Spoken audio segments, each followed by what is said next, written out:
हम लोगों के लिए कहा शास्त्रों में, हर दिन हमें नया मुनि होना चाहिए, पुराने मुनि नहीं। पुराने मुनि में तो मतलब ही नहीं, ये तो एक बाहर का दृश्य है। सिद्ध भगवान के संबंध में शास्त्रों में कहा कि सिद्ध भगवान बाहर से एक शाश्वत है, अविनाशी है, टंकोत्कीर्ण है। वो सदा सदा के लिए सिद्ध बन गए, वो सिद्ध ही रहेंगे। लेकिन जब अंदर की अनुभूति की बात कही तो शास्त्रों में लिखा कि सिद्ध भगवान बाहर से अनंत काल से एक समान हैं, लेकिन अंदर से देखो तो प्रति समय वो नया नया अनंत सुख का अनुभव करते हैं, प्रति क्षण। ऐसी सिद्ध दशा जो बाहर से शाश्वत है, अविनाशी है, और अंतरंग से प्रति क्षण परिवर्तनशील है और नया नया अनुभव कर रहे हैं। प्रति क्षण वो अपने आप को तृप्ति का अनुभव करते हैं और प्रति दूसरे क्षण में कुछ नया अनुभव आता है। पहले ही क्षण में उन्होंने पूर्ण आनंद ले लिया था, लेकिन दूसरा क्षण आते ही फिर उन्हें नया आता है। ऐसा ही साधक के लिए कहा। साधक का प्रतिदिन जब उसको अनुभव में आवे कि मेरा प्रतिदिन आज कुछ नया है, आज कुछ उपलब्धि है, आज की सामायिक में कुछ अलग नयापन मिला, आज के विहार में कुछ नयापन मिला, आज के स्वाध्याय में कुछ नयापन मिला। पूरे 28 मूल गुण जीवन भर के वही वही हैं, लेकिन जब आनंद की अनुभूति में आए तो प्रति क्षण नया नया आना चाहिए। ऐसा ही आप लोग मंदिर में जाते हैं, प्रतिदिन जाते हैं। ये बाहर का दृश्य है कि यहां पर है 3 मंदिर है। 3 मंदिर हैं तो हैं, 3 ही हैं अभी भी। अब वो एक जोड़ के बना रहे उसको, 4 हो गए। हाँ, इस सहित 5 हो गए। पहले 3 थे, 4 थे। तो ये नया नहीं हुआ, उसी की वृद्धि हुई है। मंदिर भरी पुराना हो, लेकिन जब हम दर्शन करने जाएं तो हमारा प्रतिदिन का दर्शन नया होना चाहिए। यदि ये हमें दर्शन की अनुभूति में आ गया, प्रतिदिन का पूजन अलग होना चाहिए, प्रतिदिन का अभिषेक अलग होना चाहिए, प्रतिदिन का गंधोदक अलग होना चाहिए, प्रतिदिन का भक्तांबर अलग होना चाहिए, प्रतिदिन नमोकार मंत्र की माला अलग होना चाहिए। प्रतिदिन कुछ ऐसा एक अपना वैज्ञानिक दिमाग बनाओ। विज्ञान पुराना पसंद नहीं करता, कुछ नया खोजता। हमें भी वैज्ञानिक दृष्टिकोण अपनाना है, कुछ एक नई अनुभूति करना है, नया सोच बनाना है। और जिस दिन तुम्हारा ये नई स्थिति बनना शुरू हो गई, जाओ तुम्हारा भविष्य दिन दूना रात चौगुना उसी दिन से बढ़ना चालू हो जाए। ये स्वयं के अंतरंग चेतना का शगुन है, शुभ मुहूर्त है, मोटिवेशन है। अपनी जिंदगी को कुछ नया करो, नया देखो, नया सोचो। कुछ उसमें एक नई अनुभूति होना चाहिए। हर गांव के अंदर हम प्रवेश करते, हर मंदिर के हम दर्शन करते, लेकिन मुझे हर गांव में और हर गांव के मंदिर में कुछ ऐसा नयापन दिखता है कि मैं पुराने दर्शन से ऊबता ही नहीं।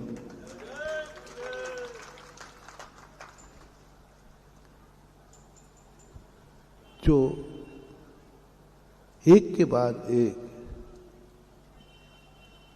जैसे सागर में चौधरभाई के मंदिर की मूर्तियों का जो अनुभव हुआ, जब पालिश हुआ, उनको वज्रलेप हुआ, लेकिन मुझे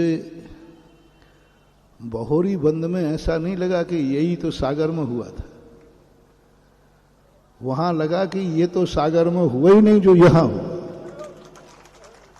शिल्पी भी वही था, लेप भी वही था, लेकिन देखने का नजरिया अलग नया था। अभी मैं विहार करते हुए आ रहा हूं, हर मंदिर की मूर्ति में कुछ नया मिलता है। सोचते हुए जाता हूं, होगा ये गांव कोई, चलो चलते, लेकिन वहां पहुंचने के बाद लगता है कि ये आना व्यर्थ नहीं है, यहां कुछ नई उपलब्धि है। कटनी से चला, कटनी के जो मंदिरों में पाया, जो चेतनोदय तीर्थ क्षेत्र के मंदिरों में पाया, उस नए मुनि सुब्रत नाथ भगवान में पाया, वहाँ के समोषण मंदिर में पाया, नंदीश्वर में पाया, वो लगा था कि बस इससे अच्छी और दुनिया क्या होगी, इससे अच्छा और क्या आनंद होगा। लेकिन जैसे ही बहोरी बंद में आया तो हर चीज सेकंड लगने लगी, वो फर्स्ट हो गई। वहां से आगे बढ़ता बढ़ता अभी केसली होते हुए, केसली में आकर के मेरी कोई केसली के संबंध में कोई ज्यादा कोई विशेषता नहीं थी। एक गांव है केसली, पहले भी गया था, लेकिन इस बार जो केसली में मिला वो अद्भुत था। वहां के आदिनाथ मूर्ति का जो दर्शन था वो अद्भुत था। पहले भी किए थे, लेकिन भगवान ने वो दर्शन नहीं दिया जो आज इस बार दिया, कुछ अलग ही ढंग से दिया। वहां से बढ़ते बढ़ते सारे देखता हुआ चल रहा हूं। कल जब टड़ा से चला तो ऐसे लगा कि एक जंगल में जा रहे हैं, क्या नाम था, गढ़िया, ही नाम ही याद नहीं होता उसे, कोई गढ़िया कहता, कोई गढ़िया कहता है। और लोगों ने कहा कि एक छोटा सा गांव है, 2-4 घर रहते हैं। तो बड़े मन डमाडोल था। सुल्तानगंज भी सामने था। तो अभी पता नहीं सुल्तानगंज सामने था, उधर क्यों नहीं मुड़ा। तो गढ़िया में पता चला कि गढ़िया के पारसनाथ का दर्शन अलौकिक था। बहुत छोटी मूर्ति है, बहुत छोटी जो मूर्ति है, लेकिन अद्भुत है, बहुत अद्भुत है। और मैंने भी बहुत बड़ी बड़ी स्थितियां बनाई, आप सोच के दंग रह जाओगे। गढ़िया कोई बड़ा शहर है क्या? सबसे छोटा गांव, 4-5 घर हैं, और उसकी बुराई और कर लो थोड़ी बहुत। पहाड़ी पर है, पानी नाम की चीज नहीं, कुछ नहीं है वहां। मंदिर खप्पड़ का है, खप्पड़ का मंदिर काय का है। और कोई बुराइयां हो तो कर लो। मैंने भी बाहर से खप्पड़ का मंदिर देखकर मेरा, क्योंकि मेरी नेचर है कि मुझे भगवान का कोई भी मंदिर, और जैनी मैं गरीब पसंद नहीं करता। मंदिर को देखा खप्पड़ का दूर का, तो मैं तो दर्शन करने ही नहीं गया, सामने ही मंदिर था। मैंने कहा भाई मैं कर लूंगा, अभी शांति से बैठने दो। बिल्कुल ऐसा कहना चाहिए, 10 कदम पर मतलब उसी प्रांगण में था। तो मैंने दूर से देखा खप्पड़ को, तो मैंने कहा ये भगवान हमने कहा बैठो अभी साता से आता हो। तो मैंने कहा हार को तो उठूंगा ही कम से कम। वो भगवान के दर्शन करने नहीं गया था, वो तो ऐसा कहा है कि भगवान हो तो आहार को भगवान के सामने से उठना। तो हमने कहा वो तो उठना ही पड़ेगा। लेकिन वहां जब मंदिर में जाके मूर्ति को देखा तो मैंने भगवान से कहा, भगवान 1 घंटे हमारा बहुत बड़ा नुकसान हो गया, यही दर्शन में 1 घंटे पहले कर लेता तो शायद 1 घंटे पता नहीं हम कितना पुण्य कमा लेते। बहुत ही छोटी सी मूर्ति, इतनी पारसनाथ की आकर्षण मूर्ति छोटी। मैंने उनके दर्शन किए, मैंने कि भगवान देखने में सुंदर हो गए, कोई दम बम भी है, कोई दम है कि नहीं, कोई अतिशय है कि नहीं, कि मात देखने में हमें आकर्षित कर रहे हो। तो भगवान कहते हैं 2 मिनट बाहर देख बैठ के, फिर मेरी दम देखना कितनी। मैं बैठ गया, अद्भुत। आज तक कभी ना तो ये सागर में हुआ चमत्कार, ना जबलपुर में हुआ, कहीं भी नहीं हुआ बड़े बड़े शहरों में। 4 घर के लोगों ने 11.5 लाख की 2 शांति धारा की। कितने की?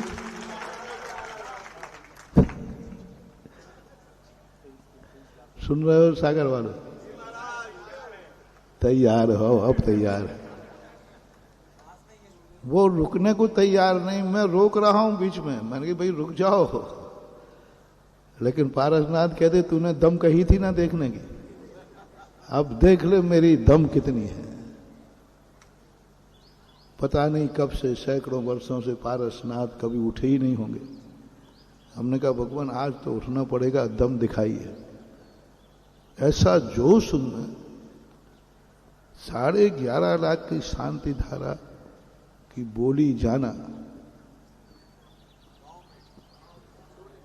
नहीं, अभी जिसकी तुमने बुराई की थी वही है। अपन ने सबको उसको क्या कहा था? गांव है, खेड़ा है, वहां के लोग बहुत गरीब हैं। लेकिन अंतरंग जब देखा, बाहर से देखा,